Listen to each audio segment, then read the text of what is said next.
Happy Pi Day, everyone. If you're here, you're interested in knowing how to actually get the answers to our Pi Day worksheet.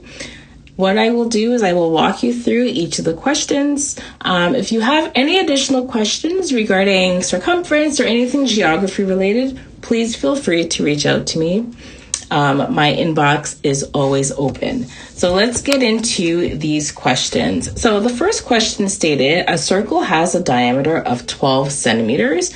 What is the radius of a circle?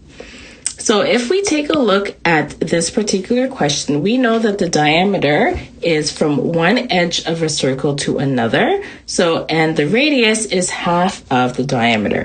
So to calculate the radius, what we're just going to do is we're going to take R, and then we're going to take diameter and we're going to divide that by 2. Okay, so we know that the radius in this case, the diameter in this case would be 12. And we're going to divide that by 2. In this case, our radius is 6 centimeters. Okay, let's take a look at our next question. Calculate the circumference of a circle with a radius of 10 centimeters. Okay, now, before I get into the next two questions, I want just to kind of remind you that the circumference formula can be thought about in two different ways. You can either do pi times the diameter if you have the diameter measurements and you don't want to half the radius, or you can use the formula 2 pi r times the radius, which essentially is just timesing the radius by 2 and then timesing it by pi. What I usually advise students is if you have the diameter, use the diameter formula because you don't have to do any extra math. But if you have the radius, use the radius formula because then you don't have to then calculate the diameter. Okay, so let's take a look at question number 2.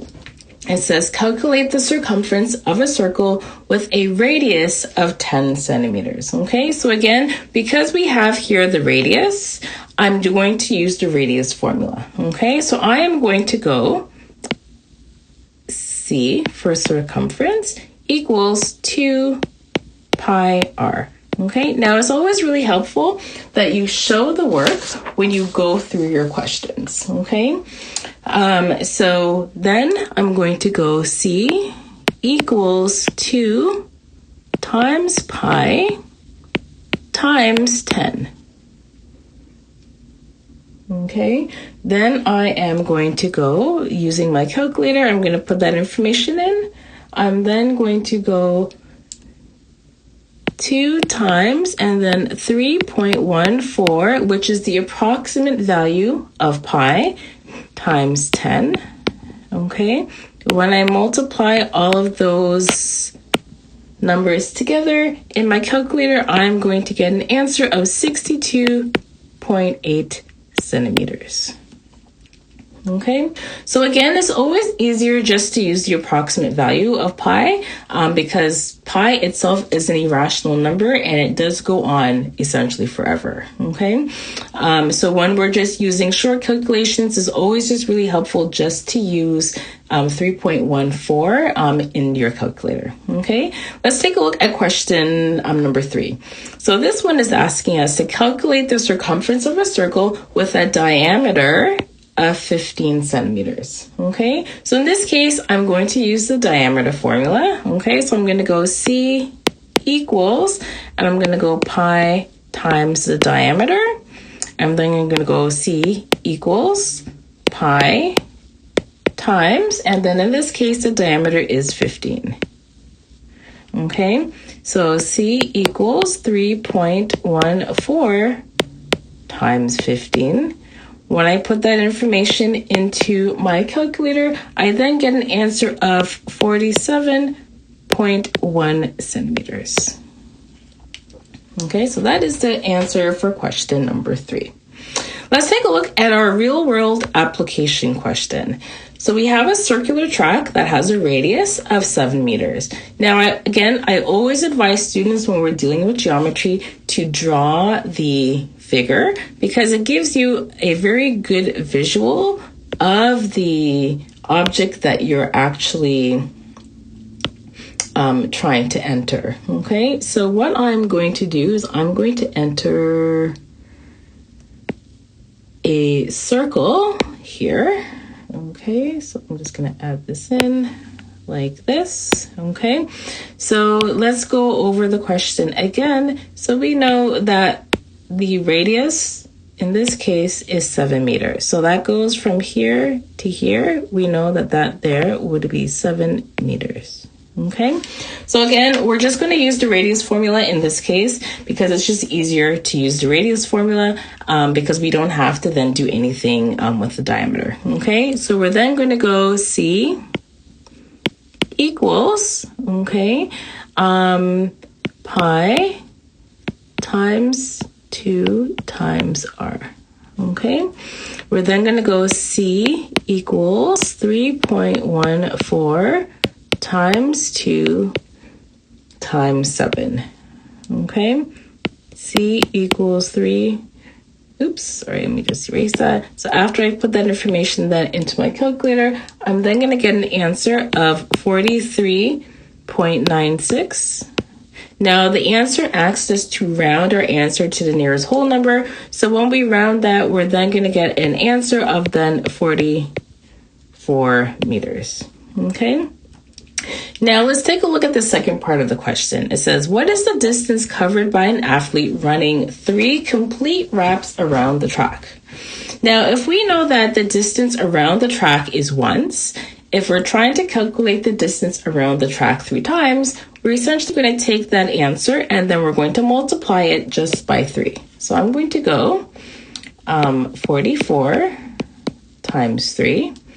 And then when I put that information again into my calculator, I'm then going to get an answer of then 132 meters. Okay, so those are the answers then for our circumference questions. Let's move on and then discuss area. Okay, just as a quick review, we know that the area is the space that's found within a circle, and the area formula is pi times the radius squared. Okay, and when we're squaring a number, we're just essentially timesing that number by itself. Okay, so let's take a look at question number 1. It's asking us to find the area of a circle with a radius of 4 centimeters. So again, I'm going to type in or put in my area formula, which is A equals pi r squared.